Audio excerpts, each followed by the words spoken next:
오늘은 기독교 교리학에서 중요한 주제인 구원론과 성령론에 대해서 함께 살펴보겠습니다. 특히 이 두 영역이 어떻게 연결되어 있는지, 그리고 기독교 신앙의 핵심 교리로서 어떤 의미를 가지는지 알아보겠습니다. 구원론과 성령론의 관계. 구원론은 종종 성령론으로도 불립니다. 왜 그럴까요? 그것은 구원의 적용이 성령의 역사에 의해서 일어나기 때문입니다. 하지만 이 둘 사이에는 중요한 구분점이 있습니다. 성령이 구원의 주체가 된다는 점에서는 구원론이 성령론으로 불릴 수 있지만, 성령론은 대체적으로 성령의 인격과 사역에 집중하며 다른 신학적 주제들, 창조론, 은총론, 교회론, 종말론 등과 같은 주제들과 연결되어 다루어집니다. 그래서 구원론은 성령론과 구분됩니다. 사실 전통 신학에서는 성령론이 따로 독립된 영역으로 존재하지 않았었습니다. 신론, 기독론, 구원론, 교회론의 체계 속에서 성령에 관한 논의가 포함되어 있었죠. 그래서 성령 망각의 역사라는 표현이 있을 정도였습니다. 그러나 시간이 지나면서 성령의 인격과 사역이 강조되기 시작했고, 성령론이 하나의 독립된 신학 영역으로 자리 잡게 되었습니다.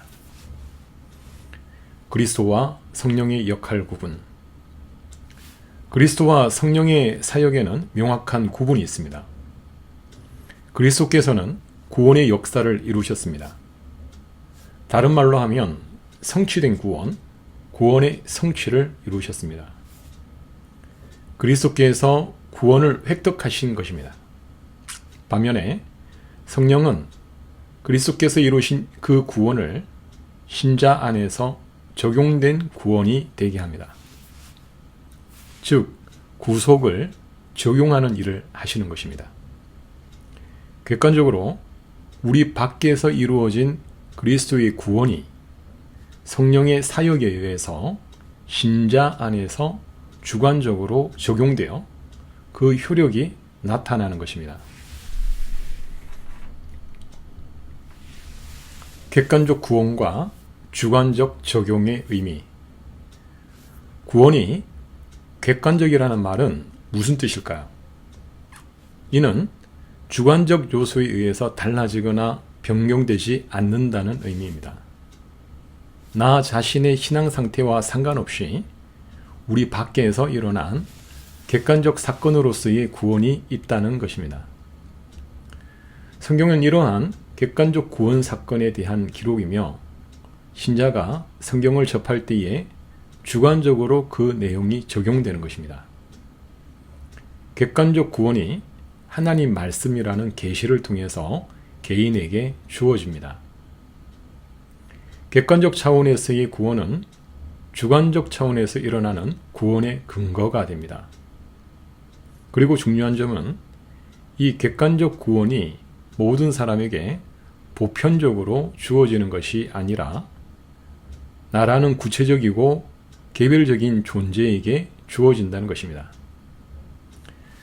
제가 좋아하는 비유가 있습니다. 하나님 우편에 계신 그리스도가 가지고 있는 풍성한 은혜를 생각해 보십시오. 마치 팔당댐의 물이 수로와 배관을 통해 우리 집 수돗물로 흘러오는 것처럼, 하나님 우편에 계신 그리스도의 은혜가 성령을 통해 우리에게 적용됩니다.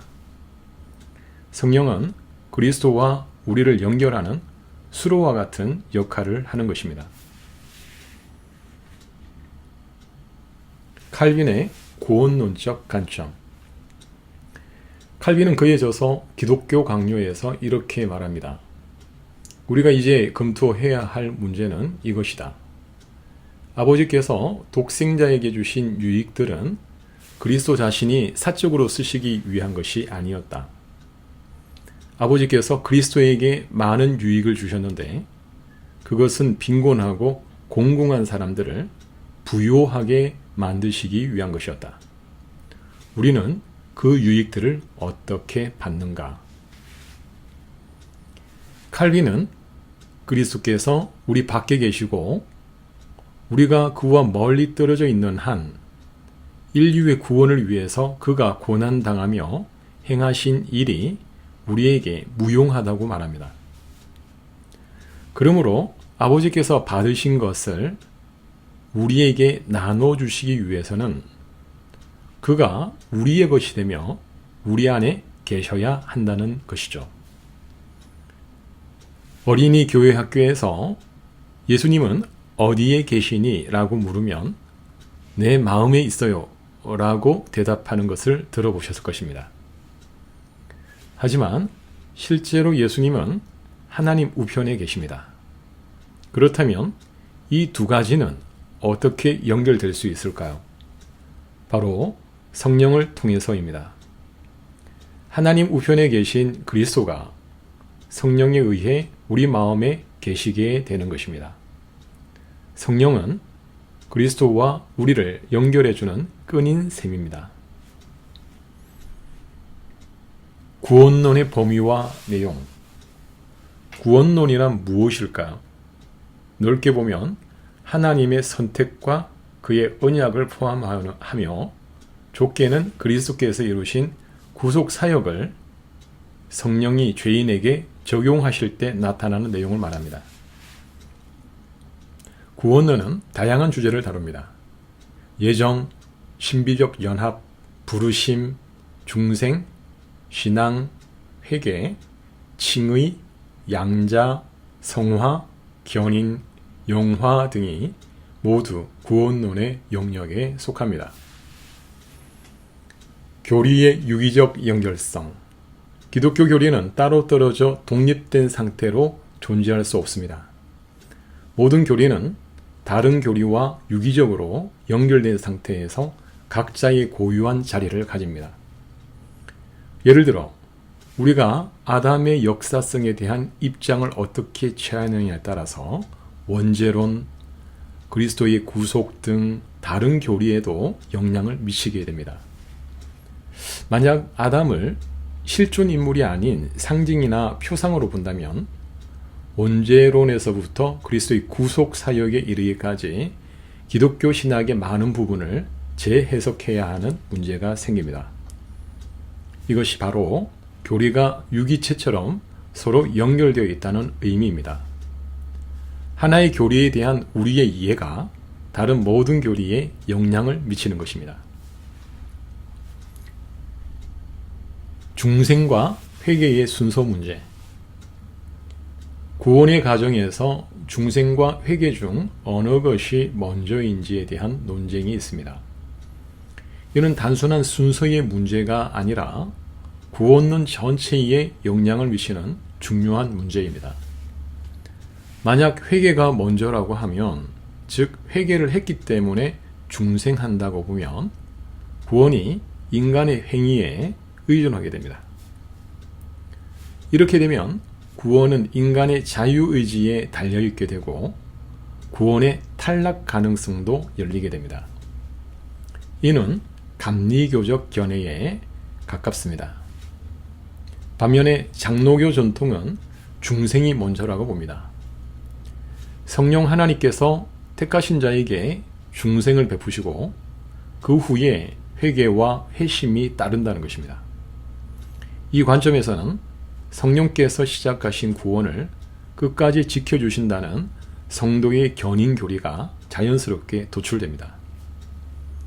예수님도 내게 주신 자 중에 하나도 잃어버리지 않겠다고 말씀하셨습니다.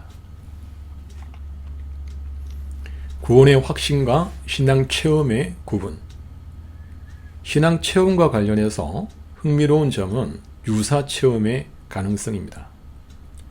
씨 뿌리는 자의 비유에서 돌밭에 떨어진 씨는 처음에는 기쁘게 말씀을 받았지만 환난이 왔을 때 넘어졌습니다.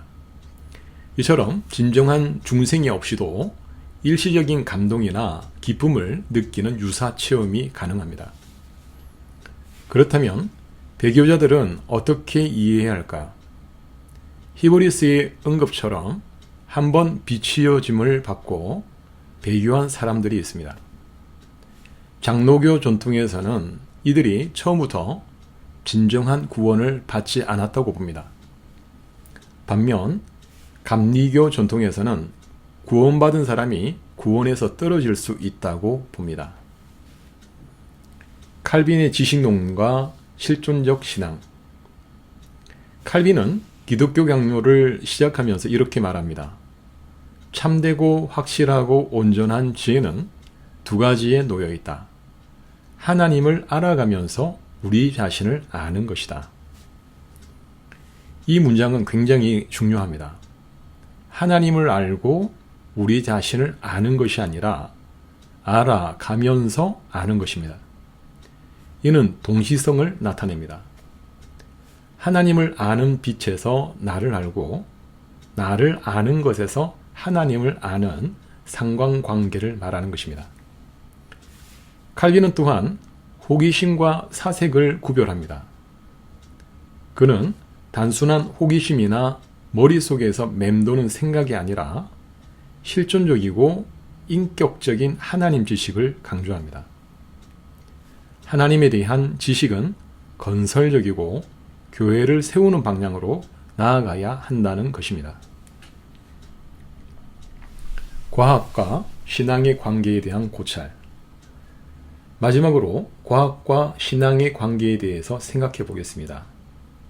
특히 진화론 같은 과학적 이론과 성경의 가르침 사이에서 우리는 어떤 태도를 취해야 할까요? 한쪽으로는 과학을 무조건 배척하는 태도가 있고 다른 한쪽으로는 과학적 발견 때문에 성경을 재해석하는 태도가 있습니다. 그러나 둘 다 극단적일 수 있습니다. 중요한 것은 성경의 핵심 가르침을 지키면서도 열린 마음으로 과학을 대하는 균형 잡힌 접근법입니다. 모든 것을 완벽히 이해할 수는 없지만 성경의 진리를 붙들면서도 지나친 적대감 없이 과학적 탐구를 인정하는 자세가 필요합니다. 오늘 우리는 구원론과 성령론의 관계, 객관적 구원과 주관적 적용, 칼빈의 신학적 관점, 그리고 여러 실천적 문제들에 대해서 살펴보았습니다. 이러한 신학적 이해는 단순한 지적 호기심의 대상이 아니라 우리의 신앙과 삶에 깊이 영향을 미치는 중요한 문제입니다. 다음 시간에는 구원론의 여러 요소들, 특히 중생과 칭의, 성화의 관계에 대해서 더 깊이 살펴보도록 하겠습니다. 오늘 강의에 함께 해주셔서 감사합니다.